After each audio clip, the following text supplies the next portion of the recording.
plus vite là, on y va. Honnêtement, connaissez-vous pire cauchemar? Vous n'avez pas toute la journée pour ça.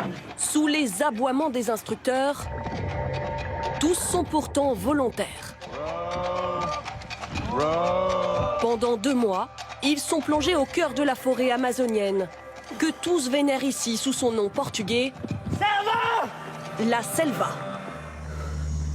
Ce matin-là, c'est leur 17e réveil dans la jungle, toujours aussi mélodieux.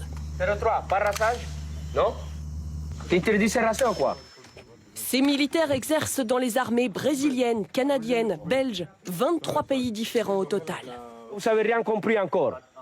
C'est pas grave. On va ranger ça. Être parasé dans la jungle, ça c'est une faute? C'est une faute. Un militaire, tous les matins, il est rasé. N'importe quel moment. S'il a 10 minutes, s'il a 5 minutes, c'est suffisant pour se raser. Il est au 12. 12! Coupés du monde, dans des conditions extrêmes, ils espèrent le prestigieux brevet Jaguar. La souffrance, la douleur qu'on vous fait sentir aujourd'hui, c'est votre force de demain. En bas. Organisé par la Légion étrangère, c'est l'un des stages militaires les plus difficiles au monde. Au fil des jours, les points de suture s'accumulent. Lève ton cul. Arrête de mourir. Lève les genoux. Et notre but, c'est les ramener jusqu'au bout, jusqu'à leur limite, et qu'eux, ils les dépassent. Il est à peine 7 heures, et ce n'était que l'échauffement. C'est parti, il est derrière là. Place aux choses sérieuses. On y va. La redoutable pistoliane. Top, c'est En début de stage, il y a 3 semaines, ils étaient 42 hommes. Ce matin, ils sont encore 36 à tenter de résister encore et encore. Ils doivent enchaîner ces obstacles le plus vite possible. Stagiaire numéro 17, pistolienne terminée, 0 échec, à aux ordres d'instructeur. Donc là, t'as une note de 16. Va boire de l'eau. Derrière le ton martial des légionnaires, cette unité d'élite partage son savoir-faire en zone équatoriale avec ses militaires d'armées alliées, comme ce lieutenant indonésien. À cet obstacle, il s'épuise. Qu'est-ce qui s'est passé? Tu dois finir la piste. Avance! C'est important pour moi, parce qu'après je vais rentrer dans mon pays et enseigner ce que j'ai appris ici. À quelques mètres de lui, un autre stagiaire vient de s'écrouler. Il a fait un petit malaise. On va aller l'évaluer tranquillement là-bas.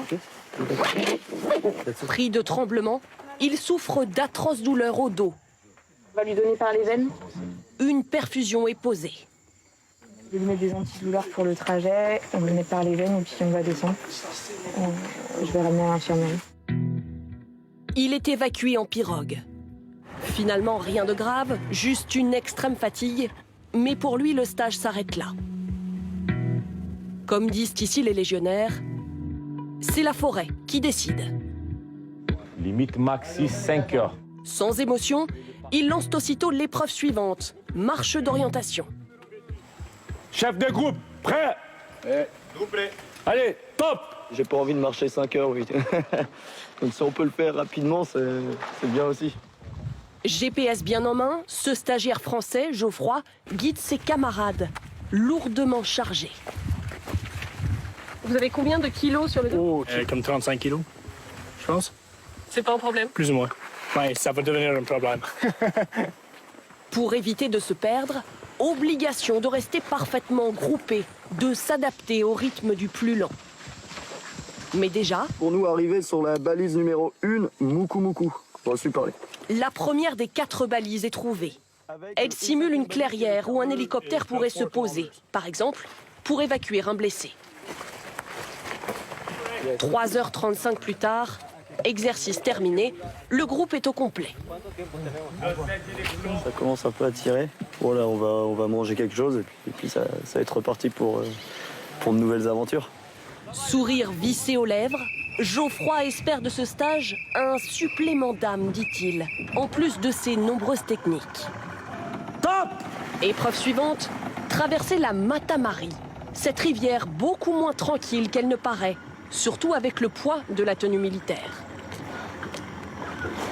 Il y a un aspect physique et aussi un aspect un petit peu tactique où il faut lire un peu le sens du courant pour pas nager pour rien. Celui qui fait pas ça, il va nager un moment dans la mauvaise direction. Une promenade de santé pour la plupart des stagiaires infatigables. Allez, allez, allez. À 2 exceptions près seulement. À quelques mètres du but, ce jeune homme abandonne. Il est blessé à la jambe depuis la veille, mais n'entend pas abandonner pour l'instant. Le jour tombe enfin. Avant de se reposer, il y a encore tant à faire. Dans un premier temps, installation du WAC. D'abord, monter son hamac, puis s'occuper de son corps, le minimum vital, avec cette obligatoire inspection des pieds constamment mouillés. On a beau faire tout ce qu'il faut faire, la selva nous attrape, quoi. Quand on a les pieds un peu défoncés, quoi. Des pieds qu'ils doivent pourtant couvrir la nuit, par précaution. On vient de beaucoup d'émotions de chauves-souris, donc de préférence on utilise une chaussette blanche. Comme ça, le matin on regarde pour voir s'il n'y a pas de sang qui coule. Pas de quoi les empêcher de s'endormir. Au moins quelques heures, bercés par le chant de la forêt.